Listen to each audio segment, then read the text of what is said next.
Os chi'n ymweld gyda ni, chi'n ymweld weithredol gyda ni, os ydych chi gael paned ar y diwedd, ti'n cael emyr sydd yn arwain ni yn gorfod hynno. Dwi'n ybennydd yn y ti emyr. Mae'r gwiriadau wedi'n bod ar y sgrin, ond sy'n chi'n rhoi at y beth. Paned sgwrs, bod ydi Mercher yn un ia. Yn y clybiau wedi'n nos Wener, ac yna di Sadwrn, dwi'n wedi cael trip capel, naill ai i Bar Gwledig Bryn Garw, agos i Benfont. Mae'n ni ysgrifennu sych, os dwi'n bwrw glaw, byddwn ni'n mynd i San Ffagan. I hynny bore Sadwrn nesaf. Dwi'n casglu yn y mis gyfer gwaith Helen Job, ac bydd yna fideo yn cael ei ddangos yn ystod yr oedfa heno, so bydd chi'n gwybod pwy yw Helen a beth yw'n gwaith hi. Ac yn y rhag rybyd, yn y gwrthynodiad wedyn ar Tachwedd yr unfer ar ddeg, Tachwedd 11, am 3 o'r gloch. Gwech ni wylio. Iawn, diolch i ti o arwydd am gyfan ti wedi rhoi i ni eto yn ystod y dydd. Diolch i ti am ddiwrnod o orffwys. Diolch am popeth i ni angen o ran corff bod gyda ni gartrefi a bwyd yn y boliau. A dwi ti'n rhoi iechyd ac yma'n y bethau da eraill i ni. Ond ni yn diolch i ti hefyd am dy bod ti a Dduw sydd â efengil ac yn newyddion da i ni. Ac am i ni dybrofi di a dy adnabod ti. Diolch ti am ei glywed i bod yma. Diolch am y wlydd. Diolch am y gwahoddiad. Ac ni yn gwyddio. Pob un ohonyn ni sydd yma hyn o nawr yn meddwl o ddifri am pwy yw Iesu Grist a beth mae yn ei wahodd ni. Diolch ti. Bod y gwahoddiad yn ymosib oherwydd yr hyn mae'r arwydd Iesu wedi gyflawni ar y groes trwy i atgyfodiad. Diolch bod e'n fuddigol dros y diafol, dros beichod, dros farwolaeth. Diolch bod ti'n cynnig cymaint i ni ac yn cynnig maddeiant i ni a ffordd yn ôl i ni i ddod i dy bresenoldeb di. Ni yn gwybio nawr. Yn yr oedfa yma, byddwn ni'n profi dy bresenoldeb di. Byddwn ni wir yn ymwybodol ohono fe ac yn plygu o'r blaen di. Ac yn ymwybodol ohono mor wych wyt ti. A dy bod ti'n Dduw sydd yn berffaith yn dy sancteiddrwydd. Ac eto dy bod ti'n gwahodd, nid y bobl sydd yn ddigon da, ond yn gwahodd pechaduriaid. A rai sydd yn edifeirio i ddod at Iesu Grist. Ni'n gofyn ar ti. Fydd ddifgemau'r fydd y siarad ac o arwydd. Bydd ddim ti yn wir yn codi ni ac yn cyflawni ni, yn ein cysuro ni. Ac yn bod gyda ti air, gyda ti gwrpas yn dy bwrpasau di. Bydd yr oedfa yma heno. Felly yn y llwyddol. Heb i ni hyd o'n wybod ni. Bydd ti yn ein sancteiddrwydd ni a siarad gyda ni. Ac yn gofyn i ni. Enw Iesu Grist yn y blith ni. Amen. Amen. Diolch Dewi. O'n i'n mynd i gannu'n emyn gyntaf ni, sef rhif 69 yn y llyfr yma. Mae'r emyn yma yn sôn am y ffaith fod trefn Duw, a'i fwriadau fe, a'i gynllun ar hyn mae'n i'w wneud, mae at tu hwnt i'n deall ni. A felly, beth bynnag yw'n sefyllfa, beth bynnag ni'n gwynebu, gallwn ni droi ato fe, a ffoi ato fe, ac cuddio ynddo fe. Fy niw, yw chlaw fy neall yw gwaith dy ddwylo i gyd, rhyfeddod anherfynol sydd ynddynt oll ynghyd. Wrth weled y ddoethineb dy allu mawr a thfri, mi greda am iachawdwriaeth yn hollol yn o ti. O fenaid, gwel fath noddfa ddiysgog gadarn yw, ym mhob ryw gyfyngderau tragwyddol ras fy niw. Ac yma, boed fy'n rhigfan, boed fy'n hawelaf nith, yn nymder cyfyngderau, sef dan dy adain byth. Fe all i'r lan fy nghodi o ddymder llwch y byd, gwneud i bob drwg a gwrddwyr droi daioni i gyd. Rhoi olew o lawenydd yn wastad ar fy mhen, am dwy'n trwy foroedd dyfnion i ganol nefoedd wen. Wel, diolch iddo. Nawn ni sefyll i ganu dyn gilydd.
Ni am droi gyda'n gilydd heno i lyfr Genesis. Os ych chi ddim wedi bod gyda ni, i ni ar sbel nawr ti bod yn gweithio'n ffordd trwy lyfr Genesis. Nathon ni gael seibiant dros yr haf, ond i ni wedi ailgydio ynddi, ac i ni wedi cyrraedd erbyn hyn Genesis pennod 35. Ni'n dal i fod yn ran yna o Genesis sydd yn rhoi hanes Jacob. Dyna lle mae'r ffocws ar y foment, Jacob a'i deulu e. Cyn bo hir bydd y ffocws yn symud ac yn symud ymlaen i'r genhedlaeth nesaf. Ond am nawr, i ni'n dal i fod gyda Jacob. Felly dyma Genesis 35 ag dechrau yn yr adnod gyntaf. Dyma air Duw. Dywedodd Duw wrth Jacob, cod. Dos i fyny i Bethel ac aros yno. A gwna yno allor i'r Duw a ymddangosodd i ti pan oedd et yn ffoi rhag dy frawd Esau. Yna dwedodd Jacob wrth ei deulu, a phawb oedd gydag ef, bwriwch ymaith y duwiau dieithr sydd yn eich misg, ac ymlanhau, a newid eich dillad. Codwn, ac awn i fyny i Bethel, mwyn i mi wneud allor yno, i'r Duw am gwrandawodd y nydd fy nghyfyngder, ac a fi gyda mi ar fy nhaith. Felly, roesan ti Jacob, yr holl dduwiau dieithr oedd yn ei meddiant, a'r modrwyau oedd yn ei clistiau. A chyddiodd Jacob hwy dan y dderwen ger Sychem. Fel roeddent yn teithio, daeth arswyd mawr ar y dinasoedd o amgylch, fel na fi iddynt ymlyd meibion Jacob. A daeth Jacob a'r holl bobl oedd gydag ef i Lys, hynny yw Bethel, yng ngwlad Canaan. Ac adeiladodd allor yno. Ac enwi'r lle El Bethel. A mae yno yr ymddangosodd Duw iddo pan oedd yn ffoi rhag ei frawd.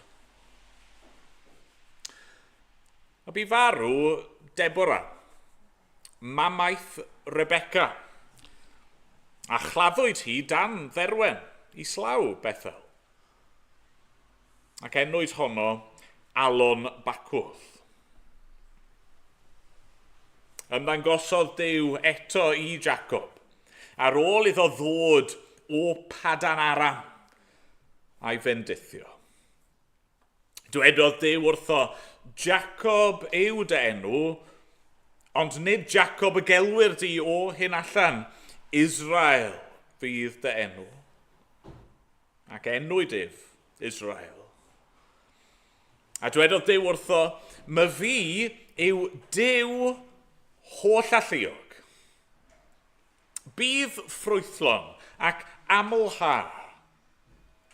Daw ohonot genedl a chynulliad o genhedloedd a daw brenhinoedd o thlwynau.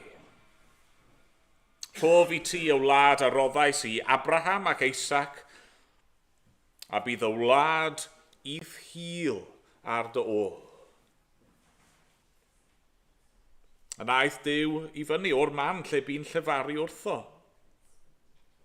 A gosododd Jacob golofn, sef colofn garreg, yn y lle y llefarodd wrtho. Tywalltodd arni ddiodoffrwm ac arllwys olew arni. A felly enwodd Jacob y lle llefarodd Duw wrtho Bethel.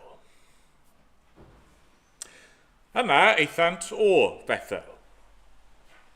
Pan oedd eto beth ffordd o Effrath, esgorodd Rachel, a bu'n galed arni wrth esgor.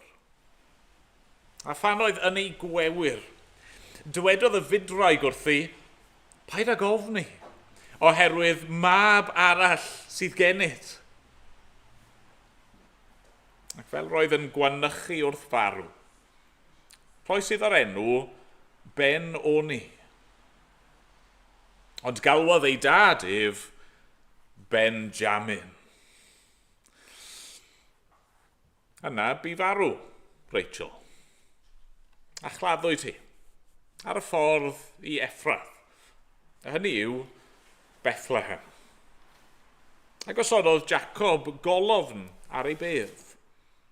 Hon yw colofn bedd Rachel sydd yno hyd heddiw.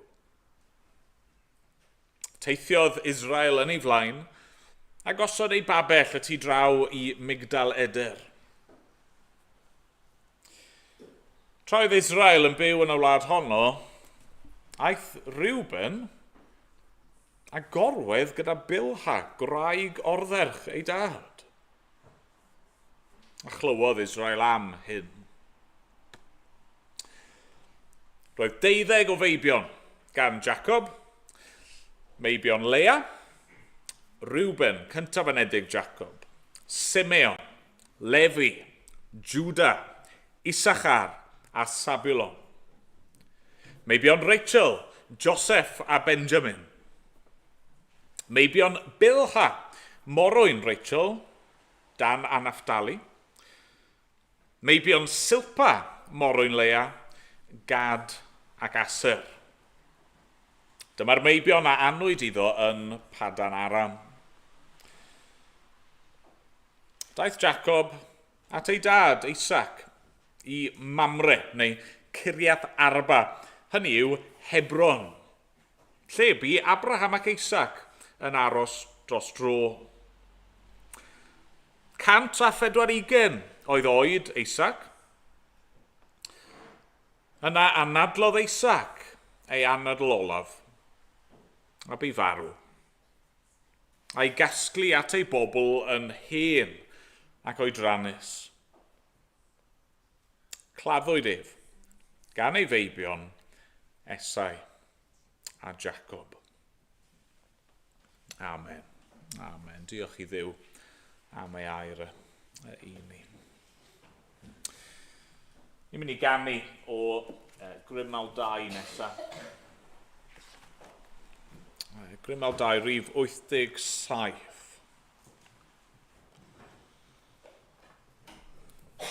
Arglwydd. Dyma fi. Rhof fy hun yn llwyr i ti. Profais rym y gras gefais yno ti.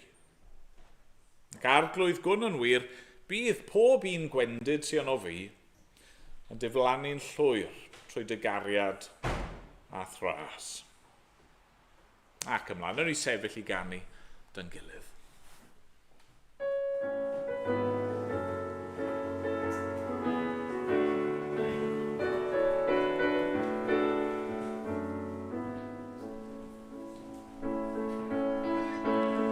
Arglwydd dyma fi, rof fy hun yn profais rym y gras gefais yno ti.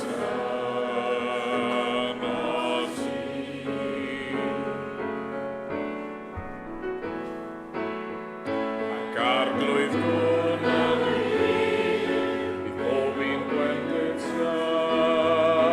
yno fi, yn diflannu trwy dy gariad a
Fel soniodd Dewi, mae yna fideo wedi cael ei anfon ato ni gan Heledd i ni gael clywed ychydig mwy am ei gwaith hi.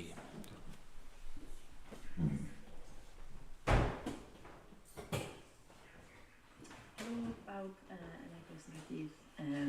Diolch yn fawr iawn i chi am eich gweddiau ac jyst am eich gofal chi drosto fi ar gwaith yma. Oedd hi'n really lyflu gweld Lois yn ddiweddar pan oedd hi yma ar gyfer y gynadledd CWIP. gafon ni.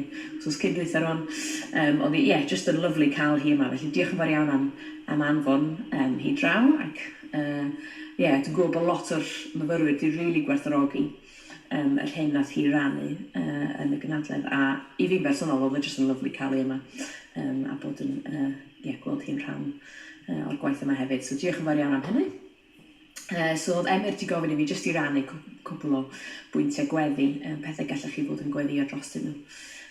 So un peth allech chi fod yn, diolch am yr gynhadledd yna gafon ni, ecwips o gynhadledd flynyddol ar gyfer myfyrwyr ar draws Iwerddon. Oedd o jyst yn really lovely i weld gymaint o myfyrwyr yn dod at ei gilydd, ac oedd o jyst yn wythnos wych i allu dechrau'r blwyddyn efo'n gilydd. So allech chi, jyst diolch i ddiw am y gwaith nath o yn ystod yr wythnos yna, ac y bydd y pethau nath y myfyrwyr glywed yn fanna rili yn dwy'n ffrwyth dros yr wythnosau nesaf. So rwan mae myfyrwyr mynd i fod yn cyrraedd dros yr pythefnos tair wythnos nesaf. Mae rwan lot o myfyrwyr newydd yn cyrraedd yma i ddilyn, a fydd yr debyg Crisnogol yn dechrau trio croesawu nhw a rhoi digwyddiadau ymlaen i groesawu nhw mewn. So plis gweddiwch dros y myfyrwyr wrth iddyn nhw fod yn gwneud hynna, a byddwn ni yn gallu croesawu lot o myfyrwyr tramor yn arbennig. Mae'n beth mawr yn ddi pan ydych chi'n symud o un wlad i wlad arall, ddim yn abod neb, felly byddai jyst yn gred os gallech chi weddio, byddwn ni'n gallu cael y cyfle yna i groesawu, i garu, i ddangos croeso i'r myfyrwyr yma, a trwy hynna wedyn cael cyfle i rannu rhywbeth am gariad Duw. Mae'n prifysgol arbennig dwi'n mynd i fod yn canolbwyntio mwy arno fo dros y blwyddyn nesaf yma. Dwi wedi rhannu rhywfaint am hynny yn y llethr gweddi. So RCSI, sef yr coleg ar gyfer coleg meddygol yma yn Nulyn. Mae'n goleg sydd yn llawn o fyfyrwyr rhyngwladol. A mae'r Undeb Crisnogol, dwi'n meddwl bod yna neb yna sydd actually o Iwerddon, maen nhw gyd o dramor. So ni'n rili gwerthfawrogi jyst eich gweddiau chi wrth i fi ddod i nabod nhw fel grŵp a trio meddwl sut i fod yn cyrraedd allan fel grŵp i'r coleg yna. So mi fydden nhw'n dechrau digwyddiadau ar gyfer myfyrwyr newydd wsos nesaf ac wsos wedyn. So gallech chi rili fod yn gweddio drostyn nhw. A wedyn un peth arall penodol allech chi fod yn gweddio drosto fo. Mae Eglwys Chinese yma yn Nulyn mewn partneriaeth efo OMF mynd i fod yn rhoi 6 wythnos o gyfarfodydd ymlaen yn dechrau diwedd mis Medi. A'r syniad ydy i groesawu myfyrwyr yn arbennig o China yma a rhoi noson ymlaen lle fydd yna fwyd a wedyn astudiaeth fer efo gwahanol bobl yn arwain a cyfle i myfyrwyr o China i dod i nabod pobl leol a hefyd i gael cyfle i feddwl chydig bach mwy am Iesu a pwy ydi o. So da ni'n gobeithio cael tîm at ei gilydd i helpu efo yna tîm o bobl leol myfyrwyr a hefyd pobl eglwysi leol. Felly, hwn di'r tro cyntaf i ni fod yn trio neud rhywbeth fel hyn yma. Felly, ni'n just yn rili gwerthfawrogi'ch gweddi chi dros hynna hefyd. A byddwn ni'n gallu cael tîm at ei gilydd, bydd o'n hyfforddiant da i'r tîm, a falle byddwn nhw wedyn yn gallu meddwl am barhau neu rhywbeth tebyg ar ôl y 6 wythnos. Ond hefyd byddwn ni yn gallu cyfarfod lot o myfyrwyr o China a croesawu nhw a rhoi cyfle nhw ffindio rhywbeth allan am Iesu. So, diolch i chi eto am eich gweddiau, am eich cariad am eich gofal a pob endydd i chi gyd. Ta. Diolch Bet. A ni'n clywed fyna am waith efo myfyrwyr. A ni wedi cael llawenydd heddi yn croesawu. Cwpl o fyfyrwyr wedi dod yma i Gaerdydd. Mae'n grêt i gael i cwmni nhw. Ond mae hefyd yn ddiwrnod trist i ni fel eglwys, achos ni'n ffarwelio gyda un. Mae Morris yn mynd i ddechrau ar ei astudiaethau fe yng Nghaerfaddon. Ac i ni fel eglwys yn mynd i'w golli am ychydig. Ni'n dymuno'n dda i ti, Morris. Mae wedi bod yn fraint yn do i ni fel eglwys. Yn y flwyddyn diwetha i gael gweld Morris yn cael ei fydyddio. A gweld e'n gwasanaethu yma, yn helpu efo'r tech, bydd ni'n gweld eisiau ti efo hwnna. Ond ddim just hwnna. yn gweld eisiau dy gwmni di. Ni'n dymuno'n dda i ti. Yn gweddio bydd yr arglwydd gyda thi. Yn gweddio wneud i ymgartrefi mewn eglwys yn fuan. Lle ti'n gallu ymroi fyna hefyd a cael saint, Cristnogion eraill o dy gwmpas ti yn gymorth i ti. Ni'n gweddio bydd yr arglwydd yn defnyddio ti yn yr amser yna. Mae amser prifysgol yn gyfnod lle mae'r arglwydd yn aml yn adeiladu ei bobl yn dydy, yn datblygu doniau mae wedi roi a ni'n gweddio bydd hynny yn wir. A ni'n gweddio wneud i ddod nôl yn fuan. Na ni weddio, dy gilydd, na ni weddio yn arbennig am Morris ac am Heledd. O arglwydd ein Duw, i ni yn diolch i ti yn awr am dy gariad di ato ni. Ac arglwydd, i ni'n diolch i ti am y ffordd i ti wedi gweithio ym mywyd Morris a arglwydd ni'n dal i lawenhau wrth feddwl nôl, ddim mor hir a hynny nôl pan o'n i'n cael i fydyddio fe. A gyntau yn proffesu yn gyhoeddus ei ffydd yn o ti. A ni'n gweddio nawr yn ei nerthu e. Ac ei helpu ei sefyll yn gadarn ar y proffes yna. A ni'n gwybod arglwydd fod dyddiau coleg yn gallu bod yn heriol ac fod yna adegau anodd falle o'i flaen yna. Ond dad a wneud i fod yn agos ato fe. Ac yn wir, defnyddio y blynyddoedd nesaf yma mwyn parhau i'w siapio fe yn ei gymeriadau ac yn y doniau ti wedi roi iddo fe ac arglwydd yn ei berthynas gyda thi. Dad, ni'n gweddio'r un fath dros pob un o dy bobl di sydd yn fyfyriwr neu sydd yn dechrau yn y coleg. Ni'n meddwl am y gwaith mae Heledd yn gwneud yn cefnogi myfyrwyr. Ni'n diolch am y myfyrwyr sydd wedi dod i'n plith ni. Ac arglwydd, ni'n gweddio dy fendydd di unwaith yn rhagor ar y gwaith yna yn y prifysgolion. Dad, a wneud i warchod yr undebau Cristnogol. Ac arglwydd a wneud i hefyd ddefnyddio tystiolaeth dy bobl di yn y prifysgolion i ddod ag eraill i dynabod di. Dad, ni'n gweddio dros y pethau oedd Heledd yn sôn amdano nhw fyna yr eglwys treiniaidd yma, a'r tîm sydd angen i ffurfio ar gyfer y gweithgarwch yna arglwydd. Gweithiau yn rymus os gwelid i fod yn dda. A dad, ni'n gofyn nawr arna ti weithio yn ein calonau ni hefyd wrth i ni droi at y air di. Meddwl am yr hyn sydd gen ti i'w ddweud wrtho ni. Arglwydd, ni'n diolch fod air di yn fyw ac yn rymus. Mae nid rhyw hen stori irrelevant sydd yn ei fan hyn. Ond air di. Ni'n gweddio bydd e'n gymorth i ni ac yn wneud i siarad â ni yn awr. A dad, ni'n cyflwyno'n hunan i ti fel eglwys. Ni'n gweddio yn arbennig am Lois ac Wra. Yn diolch am ei dathliad nhw ddoi wrth iddyn nhw briodi. Dad, ni'n dal i weddio wneud i fod gyda nhw nawr ar ddechrau i bywyd nhw fel gŵr a graig.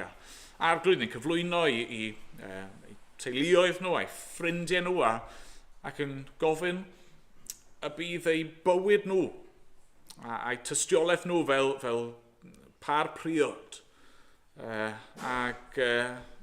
Hyd yn oed yr hyn glywodd pobl yn yr briodas ddo. A bydd hynny yn dod a phobl i dynabod di ac i brofi dy gariad di. Dad, bydd gyda ni nawr. Os gwelid i fod yn dda, ni'n cyflwyno'n hunan yn ein amrywiol sefyllfaoedd, ein amrywiol anghenion. Dad, ti'n gwybod.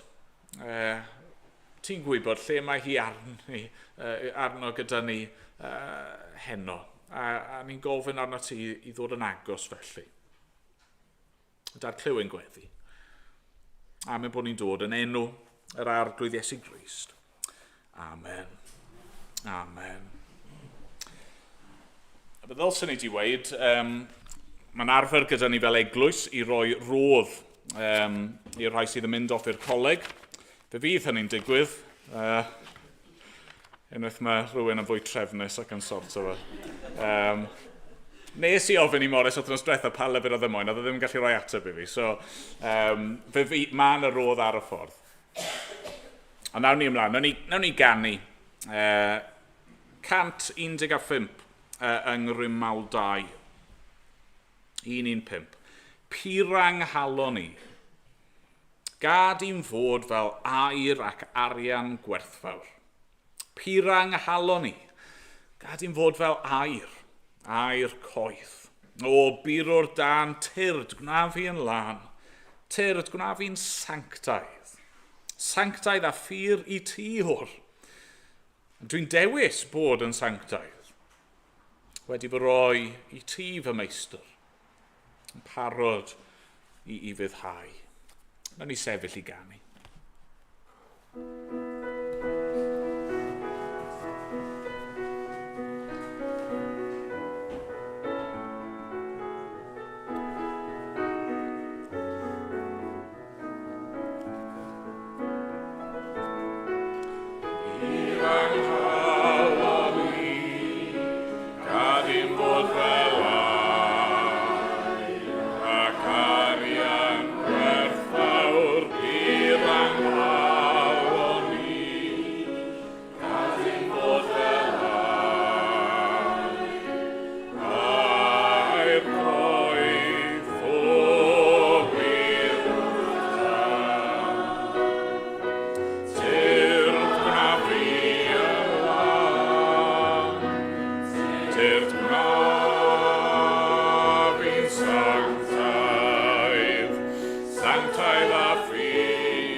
Trwch gyda fi i Genesis pennod 35.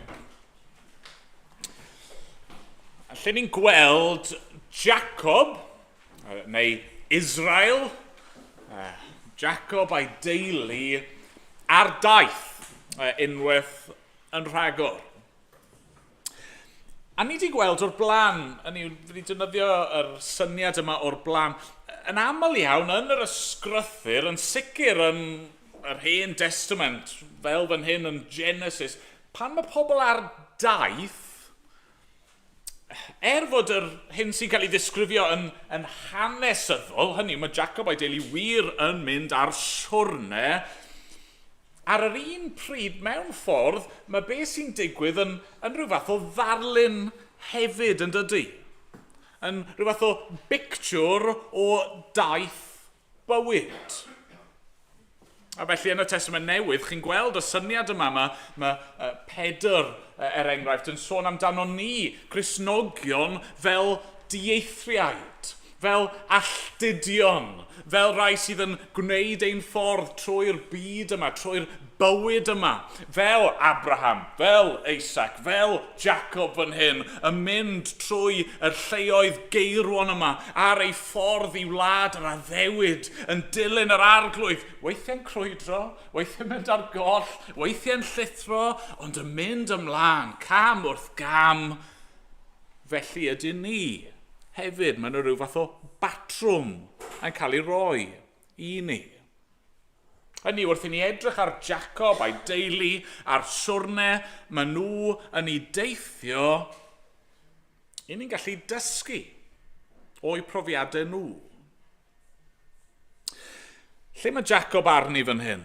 Wel, chi'n cofio, oedd Duw wedi cwrdd gyda Jacob y Methel.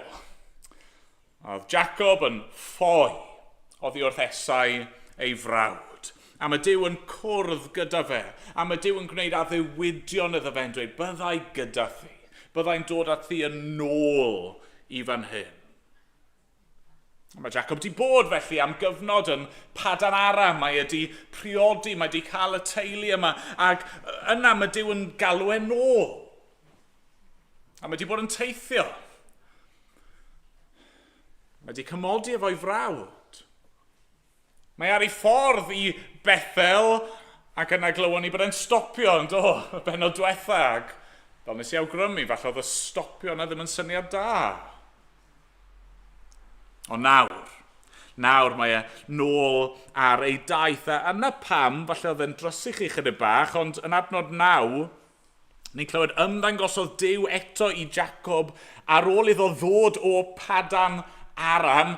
Hynny yw'r syniad sydd yn ni, mae Jacob dal ar daith. Nath e adael Padan Aram blynyddoedd cyn hyn, ond mae e dal ar y daith yma i Bethel. A felly lle ni arni fan hyn, wel mae Jacob, ni'n cyrraedd diwedd pennod yn ei fywyd e. Dyw'r stori ddim wedi gorffen na, bydd Jacob ddim yn marw am spel eto, ond mae'r ffocws mynd i droi at y genhedlaeth newydd, mynd i troi at Joseph a'r brodyr eraill, ond lle mae Jacob, mae dal ar ei daith. A dyna lle ni arni hefyd yn dyfa. Pob un ohono ni heno, i ni ar ein taith ni. Falle bod ni ar pwyntiau gwahanol yn yr siwrne. Falle bod ni mewn penodau gwahanol iawn i'n gilydd. Falle bod yna sefyllfaoedd amrywiol iawn yn ein gwynebu ni. Ond heno, ni'n gweddio bydd taith Jacob a'r gwersi ni'n dysgu o'r bennod yma yn ein helpu ni. Nawr y peth canolog yn y bennod yma, y peth mwyaf pwysig, os chi dim ond yn cymryd un peth allan o'r neges yma, y peth pwysig yw, pwy sydd ar y daith gyda Jacob? Pwy yw'r un sydd gyda fe? A'r ateb wrth gwrs yw yr arglwydd. Duw. Mae yna lot o enwau gwahanol yn cael ei defnyddio ar gyfer Duw yn y Beibl a hyd yn oed yn yr adrannau yma, ond yr enw sy'n ymddangos fan hyn yng nghanol y bennod am Dduw yw, wel, chi'n gweld falle ar waelod eich tudalen, Shaddai, El Shaddai. El, Duw, nerthol. Shaddai, holl alluog. Hynny yw, fe yw yr un mwyaf grymus, mwyaf pwerus. Does na ddim byd yn amhosibl iddo fe. Mae pob peth yn ei ddwylo fe a dan ei awdurdod e. A mae e gyda ni. Mae e gyda ni. Gwnewch i ni edrych te ar y bennod. A be fi eisiau gwneud mewn ffordd, falle bydd yn taro chi bach yn ôl, fi eisiau edrych ar y bennod back to front. A weithiau mae'n gallu bod yn help, na gwe. Ni ddim yn deall siwrne o flaen llaw, ni'n deall y siwrne wrth edrych nôl yn dyn ni. A mewn ffordd dyna fi eisiau gwneud fan hyn, dechrau tu a diwedd y bennod a gweithio'n ffordd nôl mewn camau. Y pwynt cyntaf fi eisiau ni nodi yw hyn, y llwybr sydd o'n blaenau. Y llwybr sydd o'n blaenau ni. Ac wrth gwrs, fel arfer, ni ddim yn gwybod beth yw'r llwybrau hynny. Ac oedd Jacob ddim yn gwybod hyn chwaith. Ond gyda chi ni feddwl am y llwybrau sydd o'n blaenau ni. Os chi'n meddwl am eich bywyd chi fel taith, fel siwrnel, ond mae'r llwybrau ni'n teithio arnyn nhw, o ddydd i ddydd, maen nhw'n amrywiol yn dyn nhw. Mae rai o'r llwybrau, rai wythnosau yn bywyd ni, maen nhw'n ddigon cyffredin, ddigon dinod. Falle bod chi wedi cael wythnos fel yr wythnos yma. Mae rhywun yn gofyn i chi, siwr oedd wythnos ti, be ddigwyddodd wythnos yma? Chi'n goffa craffu'ch pen. Dwi'n gweud yn siŵr, actually. Lle mae'r wythnos yma di mynd? Wel, nes i just mynd i'r ysgol, neu nes i fynd i'r gwaith, neu nes i fynd i'r siop, neu dim byd arbennig. Wrth gwrs, ar y degau, mae'n llwybrau ni yn anghyffredin. Mae yna bethau'n gallu digwydd ar brynhawn di Mercher. Byddwch chi byth di dychmygu bydd yn digwydd pan o'ch chi'n mynd i'r gwaith ar fore di llun. Hynny yw, mae'n llwybrau ni'n amrywio. Mae yna bethau cyffredin, mae yna bethau anghyffredin. Pethau ni'n disgwyl i ddigwydd a pethau sydd yn gallu dod allan o nynlle. Dyna sy'n wir i Jacob yn hyn, yn dyfa. Yn ail hanner y bennod yma, ni'n clywed cyfres o ddigwyddiadau, profiadau. Dwi ddim cweit yn births, deaths and marriages, ond ni ddim yn bell off, ydyn ni. I ddechrau ma, yna genedigaeth. Mae Rachel ni'n clywed yn cael plentyn arall. Os chi'n cofio nôl, pennod 30, oedd Rachel di cael mab. Oedd hi wedi bod yn disgwyl am y mab yma. Ac nath i enwi'r mab yma Joseph. Ac ystyr Joseph yw fe ychwanega. A mae hi'n rhyw fath o gweddio o Dduw, please, ychwanega at y mab yma. Gad i fi gael un arall. Ac o'r diwedd, ar ôl yr holl aros, mae'r mab yma wedi cyrraedd. Benjamin. Mab rif 12. Ac ni sy'n gwybod wrth edrych nôl, na fe. Mae Jacob di cael ei feibion, mae'r llwythau i gyd yno yn gyflawn nawr. Mae genedigaethau'n rhan o fywyd yn dyn nhw, maen nhw'n bethau hapus. Oedd yna rannu ar y grŵp WhatsApp wythnos yma am enedigaeth yn teulu un o'r aelodau. Gwych, ni'n llawenhau achos mae'r pethau yma'n yn rhan o fywyd yn dydyn nhw. Ond dwi ddim yn lawenydd i gyd, ydy e? Na, ni'n clywed am Benjamin i ddechrau'r enw sy'n cael ei roi iddo fe yw Ben-Oni. Mab fy nhrallod. Pam? Wel, oherwydd y boen, mae Rachel yn ei brofi wrth ei eni. Oherwydd y ffaith fod geni'r plentyn yma yn costio i bywyd hi. Marwolaeth. Sydyn. Annisgwyl. Nid dyma o'n nhw'n disgwyl i ddigwydd pan nath i feichiogi. Nid dyma o'n nhw'n gobeithio fydd yn digwydd pan mae y dŵr yn torri a'r plentyn yn dechrau dod, ond yn sydyn a yn annisgwyl mae Rachel yn marw. A nid yna'r unig farwolaeth chwaith yfe. Chi bron yn teimlo bod un cenhedlaeth yn pasio a'r cenhedlaeth nesaf yn dod yn dydych chi. Ni'n clywed am y wraig yma, Deborah. Ni wedi clywed amdani, dwi ddim wedi cael ei enwi cyn hyn, pwy oedd hi? Wel, mamaeth Rebecca. Siwr o fod, oedd hi fel rhyw fath o nani i Jacob. Ac falle pan oedd Rebecca di marw, bod hi di mynd a bod hi di glynu wrth Jacob, ni ddim yn gwybod yn union, mae hi'n marw. Ac yna ni'n cyrraedd diwedd y benod am Isaac yn marw am fe. Wel, dwi ddim yn sydyn, dwi ddim yn annisgwyl, mae'n glwth o oedran y dydy. Mae'n dweud bod e'n hen ac oedrannus. Hynny yw, marwolaeth. Mae'n digwydd weithiau'n sydyn ac yn annisgwyl, weithiau ar ddiwedd oes hir. Mae dynnu'r births, mae dynnu'r deaths. Os dim marriage dyn ni, mae dyn ni rhywbeth llawer fwy trist a gweud y gwir. Ni'n clywed yn adnod 22 yn dyn ni am Reuben, y cyntaf yn edig, y plentyn hynna, yn mynd ac yn gorwedd gyda ei lisfam.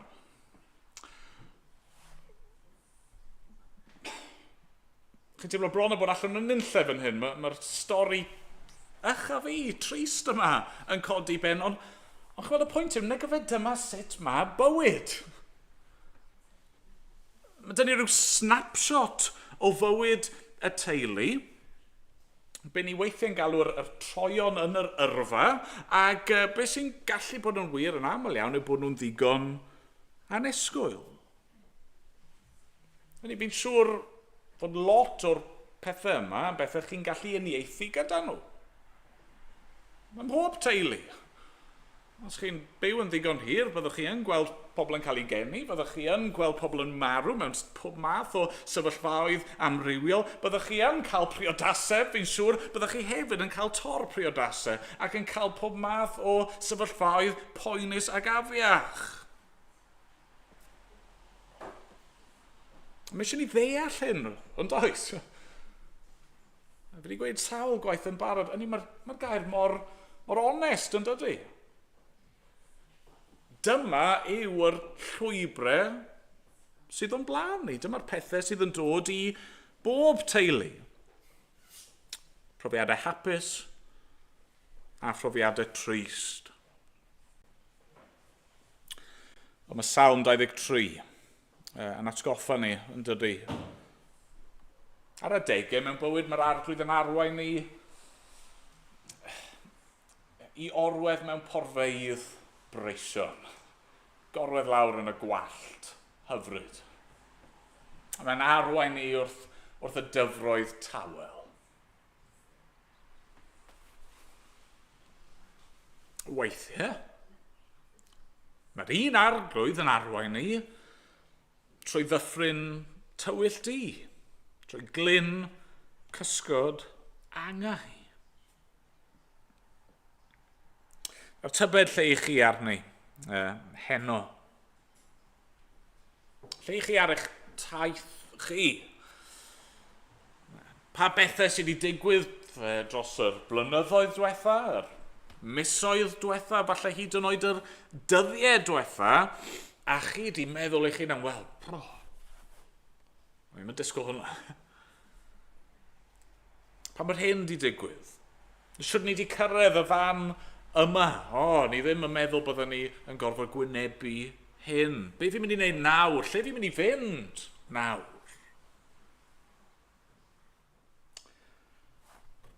Mae'n rhaid ni fod yn barod i hyn. Ond oes.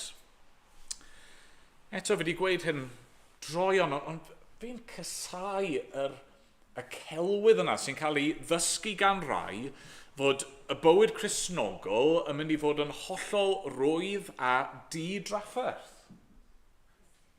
Os chi'n dod yn Gristion, os chi'n credu yn yr arglwydd Iesu Grist, os ych chi efo digon o ffydd, yna newch chi fyth ddiofen, newch chi fyth wynebu problemau, bydd pob peth yn gweithio allan yn union fel chi'n gobeithio. Mae'n gelwydd. Mae'n gelwydd. Hynny yw, just meddyliwch am yr hanesion ni wedi clywed efo Abraham. Tad y ffydd. Isaac. Jacob yn hyn. Hynny yw, ond nhw'n credu'r arglwydd. Ac eto mae pob math o sefyllfaoedd yn dod i'w rhan nhw.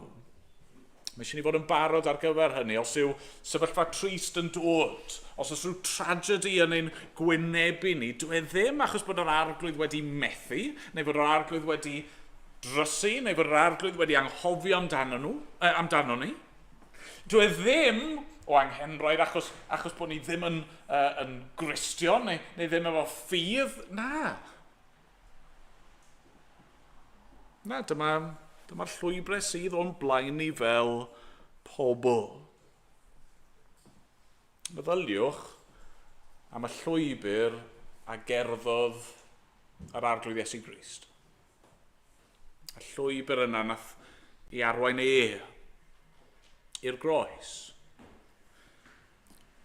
Ni'n clywed am Rachel fan hyn yn rhoi genedigaeth digwydd bod ar gyrion Bethlehem. Mab yma oedd hi wedi bod yn gobeithio amdano fe, ond wrth gwrs, un dydd bydd y mab arall yn cael ei eni ym Bethlehem, Mab Duw. Brenin Brenhinoedd, arglwyddi, a mae'n dod i orwen mewn preseb, a mae'n dod i fyw bywyd tlawd, a mae'n dod i gael ei wrthod, mae'n dod i gael ei fradychu, mae'n dod i gael ei arestio a'i gyhuddo ar gam, mae'n dod i gael ei wipio a'i boenydio a'i ladd. Ei mwyn ni. Dyma'r llwybrau sydd o'n blaen ni. A felly ni'n dod at yn ail bwynt ni. Yr ail bwynt sydd yn ei heno yw yr un sydd yn ein harwain. Yr un sydd yn ein harwain, yr un sydd gyda ni ar y daith. Cod, os yw'r llwybr o'n blaen ni mor anodd, yn gallu bod mor boenus, yn gallu bod mor dorcalonus, wel, ble ni'n troi? Lle chi'n troi? Pa obeth sydd gennych chi ar y diwrnod tywyll yna? Wel, sylwch sy'n mae Jacob yn disgrifio ei arglwydd yn adnod 3. Mae'n dweud, codwn ac awn i fyny Bethel, mwyn i mi wneud allor yno i'r Duw am grandawodd y nydd fy nghyfynder, ac a fi gyda mi ar fy nhaith. A ddarllen y to, achos mae'n ddisgrifiad mor wych. Fe yw'r Duw am grandawodd y nydd fy nghyfynder, ac a fi gyda mi ar fy nhaith. O, dyna oedd profiad Jacob ar y pwynt yma. Oedd e ddim yn gwybod beth oedd o'i flanau yn yr cyfnod nes yma, ond oedd e'n gwybod beth oedd yn wir. Bod Duw wedi gwrando arno fe. Bod Duw wedi bod gyda fe. Pan oedd Esau yn ei wrthwynebu ac yn ceisio ei lafe, oedd Duw gyda fe. Pan oedd yn cael ei dwyllo gan Laban, ei dad yng nghyfraith, oedd Duw gyda fe. Pan oedd e'n gorfod ffoio fyna gyda Laban a'i ddynion yn chaso ar ei ôl nhw, oedd Duw gyda fe. Mae'n ddisgrifiad mor hyfryd, nag yw e?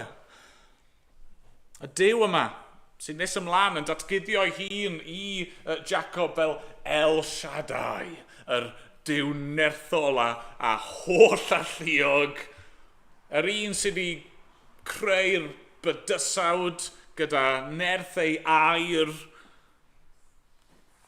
Mae wedi clywed. Mae wedi gwrando. Mae wedi ymateb. Mae e yna, yn barod i helpu.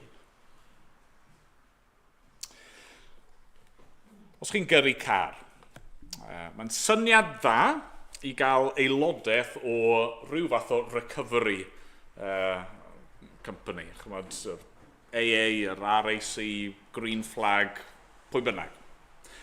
Mae'n opsiynau gwahanol, gawch chi fynd amdano nhw.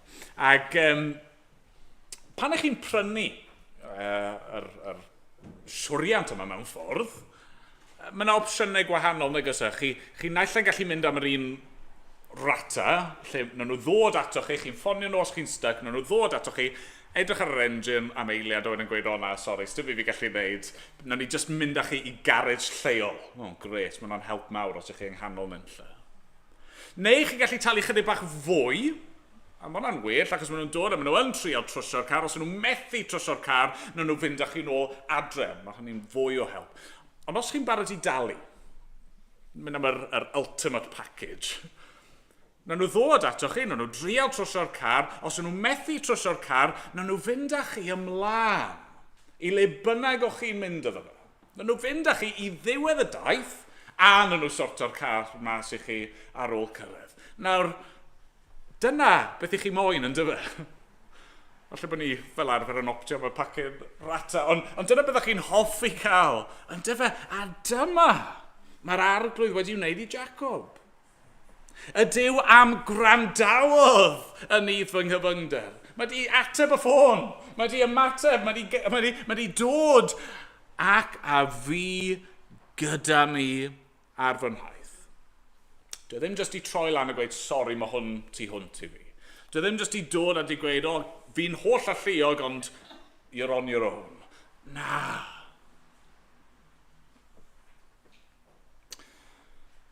Dyma profiad y Cristion hefyd yn dyfa.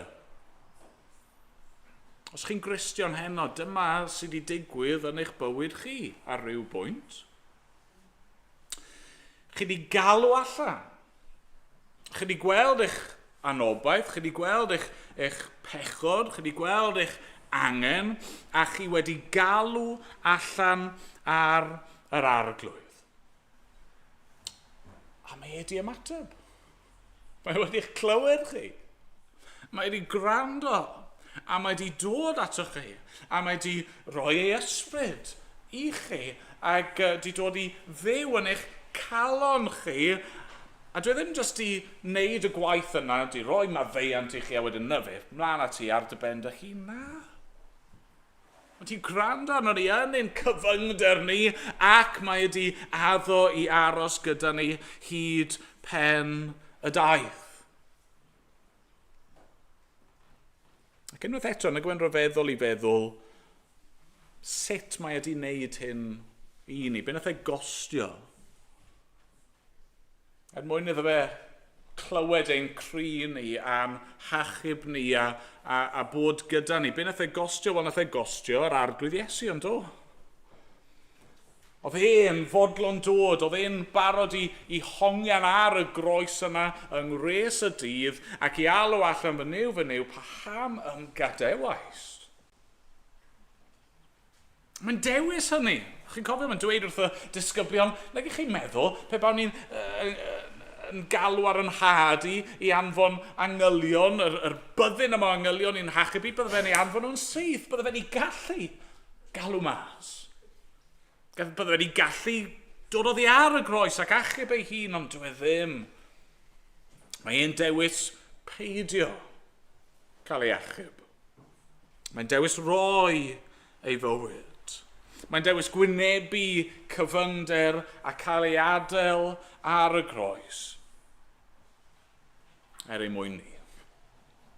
Mwyn dod â ni yn ddiogel i ben y daith. Felly be fwy sydd i ddweud ta? Os ni wedi meddwl am y llwybrau sydd o'n blaen ni. A nawr ni wedi meddwl am yr un sydd gyda ni ar y daith.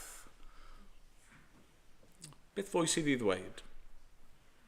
Mae'n ein peth pellach. Mae eisiau ni baratoi ar gyfer y daith. Mae eisiau ni baratoi ar gyfer y daith. Mae'n siŵr bod ni gyd i clywed storis yn dod am bobl yn mynd i ddringo Eryri, neu rhyw fynydd tebyg yn gwisgo flip-flops. Yn gofio cael ei achub o'r mynydd achos bod nhw wedi trio dringo mewn flip-flops. Dim dŵr, dim energy bars, dim byd, a maen nhw wedi mynd yn stuck. Neu hyd yn oed pan mae'r tywydd yn fwy garw, pobl yn mynd lan, ddim efo boots cerdded a chot a het, ond maen nhw'n mynd lan yna mewn par o trainers. A dyn nhw ddim yn barod, ydyn nhw ar ei gyfer e. Os dim os pwy sydd gyda nhw yn helpu nhw fyna, dyn nhw ddim yn mynd i gyrraedd pen y daith, ydyn nhw. Chymod, os chi'n gwybod bod yna siwrn anodd o'ch blaenau chi, mae eisiau ni fod yn barod ar ei gyfer e. Felly, siwr mae Jacob a'r teulu yn paratoi fan hyn, wel, drychwch ar adnodau 2 i 4. Dwedodd Jacob wrth ei deulu a phawb oedd gydag ef, bwriwch ymaith y diwiau dieithr sydd yn eich misg, ac ymlanhau a newid eich dillad. codwn ac awn i fyny i Fethel. Mwyn i mi'n wneud allor yno i'r Duw am grandawodd y nydd fy nghyfyngder ac a fi gyda mi ar fy nhaith. Felly rhoesant i Jacob yr holl ddiwiau dieth yr oedd yn ei meddiant, a'r modrwyau oedd yn ei clustiau, a chuddiodd Jacob hwy dan y dderwen ger Sychem. Be sy'n mynd mlaen fan hyn? Wel, yn y bôn, mae Jacob a'i deulu yn ail gysegru ei hunan i Dduw. Mae'n ymddangos fod ei lunod yn ei gau ddiwiau estron yn ara deg wedi ffeindio'i ffordd i fewn i'r gwersyll, i fewn i'r teulu.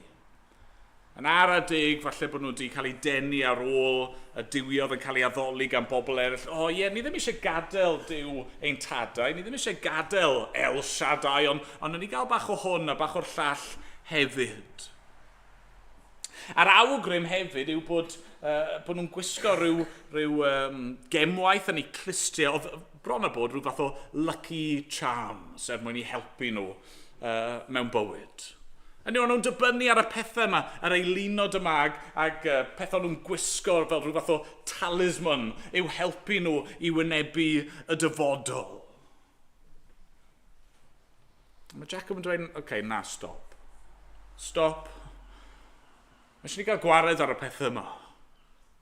Mae eisiau ni ymlanhau, mae eisiau ni olchi'n hunan. Mae eisiau ni newid ein dillad. Pam? Efallai nhw'n drewi, efallai bod eu dillad nhw ddim yn ddigon da. Wel na, mewn ffordd symbol sydd yn ni fan hyn o ddechrau newydd. Ond o fod i ddangos, reis, ni'n mynd lan nawr at Dduw. Ni'n mynd i Bethel. Ac o fyna, pwy a oer lle fydd yn ein harwain ni, pwy a oer beth sydd o'n blaen ni. Ond mae mynd i fod gyda ni, a felly mae eisiau ni i sancteiddio'n hunan. Mae eisiau ni glirio allan y sbwriel. Mae eisiau ni olchi'n hunan a cael dillad glân fel petai achos bod ni'n nesau at o fe. Fel pobl, mae dyn ni dueddiad yn does i gasglu baggage. So ni'n gofyn i chi, faint o bocsys sydd â chi yn yr atig neu yn y garage? A faint o'r bocsys sydd wedi bod yno ers i chi symud tŷ ddiwetha? A faint o amser sydd wedi bod ers i chi symud tŷ? Fi'n siŵr bod y lot o'n ni'n teimlo chydig bach yn embarrassed. Ac os o'n i'n gofyn i chi, faint o'r pethau sydd â chi'r clutter yna yn yr atig neu yn y garage, faint o'r pethau yna sydd wedi cronu yn ara deg, chi wedi prynu rhywbeth, a wedych chi ddim yn dynyddio fe, so mae'n cael ei storio fyna, wedych chi wedi trio rhywbeth arall, ond sa eisiau taflu, na just roi yn y garage, bydd yn iawn fyna. A chi ddim yn dynyddio nhw. Dyn nhw ddim werth unrhyw beth, ond chi just di cymryd nhw atoch chi'ch hun. Fi'n neud o ddydd i ddydd. Wir i chi, pan fi'n mynd i olchi par o jeans neu par o shorts, mae faint o papurach sydd â fi, receipts fi'n prynu, o rhywbeth fi'n prynu yn y siop. Sa'n pam i roi yn y moced gefn? Achos fi ddim mynd i fynd ar peth yn ôl i'r siop. Sdim reswm byddwn ni angen y receipt, no, mae'n jyst yn mynd fan hyn, ac yna mae'n rhyw bethau eraill sydd jyst yn ffind o'i ffordd mewn a... Mor braf yn dod i cael spring clean.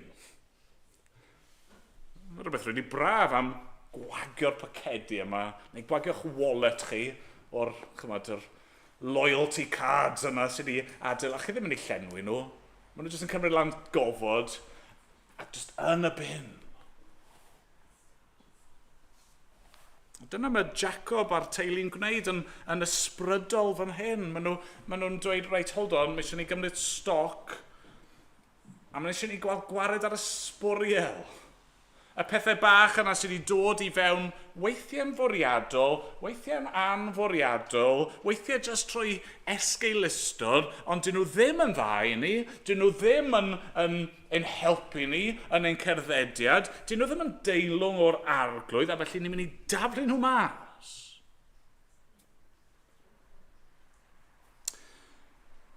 Mae'r efengil yn rhoi dechrau ffres i ni. Dyna'r newyddion da sydd dyn ni yn dyfa. Pan ni'n credu yn yr arglwydd Iesu Grist, i ni'n cael ein cyfiawnhau. Ni'n cael ein cyhoeddi yn ddieog. Ni'n cael ein gwisgo gyda perffeithrwydd Crist a'n golchi yn lan o'r pen i'r gwaelod. O'ch chi'n cofio'r arglwydd Iesu'n siarad efo'i ddisgyblion yna? Wrth iddo fe olchi traed nhw. Mae Pedr yn gweud, gei di ddim golchi'n rhaid i, mae'r ddadl yma'n mynd ymlaen. Mae Iesu'n dweud ac yn trial esbonio'r disgyblion, mae hyd yn oed rhywun sydd wedi cael ei golchi, rhywun sydd wedi cael bath, a'i corff nhw gyd yn lan, mae nhw angen golchi traed nhw'n achlysurol hefyd. Mae'n reoledd. Pam? Wel, achos y baw yna sydd yn croni wrth i chi gerdded o gwmpas y lle. Oedd yna bob math o ddaw, bryntni, ysbrydol, wedi croni a glynu wrth Jacob a'i deulu. Yn y cyfnod pan nhw'n byw yn Sychem ac mewn cyfnod eraill. Ac o'n nhw angen y pwynt yma i ail gysegru ei hunan i'r arglwydd. A mae'r un peth yn wir i ni. Hynny yw, chi wedi derbyn bywyd newydd fel Cristion. Chi wedi derbyn maddeuant ar ddechrau y daith. Ond wrth i ni gerdded, mae yna bethau sy'n mynd i'n rhwystro ni. Mae yna bethau sydd yn mynd i tynnu'n sylw ni. Ni'n mynd i ychwanegu pethau at ein ffydd ni sydd ddim i fod yno. Mae yna bethau ni'n mynd i ddibynnu arnyn nhw yn hytrach nag ar yr arglwydd. A felly wrth i ni feddwl am y llwybrau sydd o'n blaen ni, ac wrth i ni feddwl am yr un sydd gyda ni, ar y taith, yr un sydd yn gwmni i ni ac yn nerth i ni, Mysyn ni baratoi'n hyn yn does. Mysyn ni ddod ato fe, dro ar ôl tro, dydd ar ôl dydd, ail gysegru'n hunan, cynnig yn hunan o'r newydd iddo fe, gofyn iddo fe i ddangos i ni yr rwtch, y clutter, y baggage, y sbwriel sydd yn casglu yn ein bywydau ni. Gofyn iddo fe i'n helpu ni i olchi ffwrdd y bydref ac i ddechrau eto ac i gerdded y llwybr o'n blaenau ni. Clod yw enw. Amen.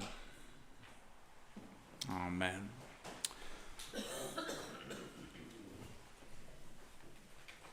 Yn ei ganu i orffen rhyw 233 yn y llyfr yma.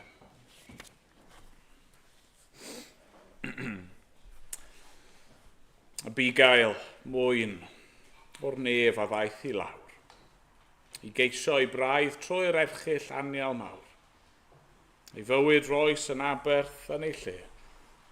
Mae crwydrad hwy, ddialwyd arno fe. Ac ymlaen yn ei sefyll i ganu.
na ni weddio.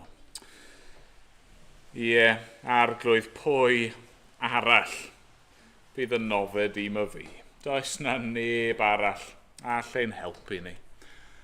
Ond diolch dy fod ti yn cynnig dy hun i ni wedi dod ar ein hole ac yn ein gwahodd ni nawr i ymddiried yno ti. O arglwydd, helpa ni nawr, a beth bynnag yw'r llwybr sydd o'n blaen ni, helpa ni i ymddiried yno ti. A da ni yn gwyddio drosto ni'n hun, dros ein calonau ni, dros ein bywyd personol ni, a drosto ni fel eglwys. Os oes na bethau wedi llithro i fewn, os oes na gelwyddau ni'n credu, os oes na bechod arglwydd yn ein bywyd ni, o helpa ni i eheddu, i ail gysegru'n hunan i ti, ac i daflu ffwrdd ysbwriel, ac i dygeisio di unwaith eto. Ac yn awr, bydde di ras ein harglwydd Iesu Grist, a chariad Duw, a chymdeithas yr ysbryd glân fod gyda pob un ohono ni, o'r awr hon ac hyd byth. Amen.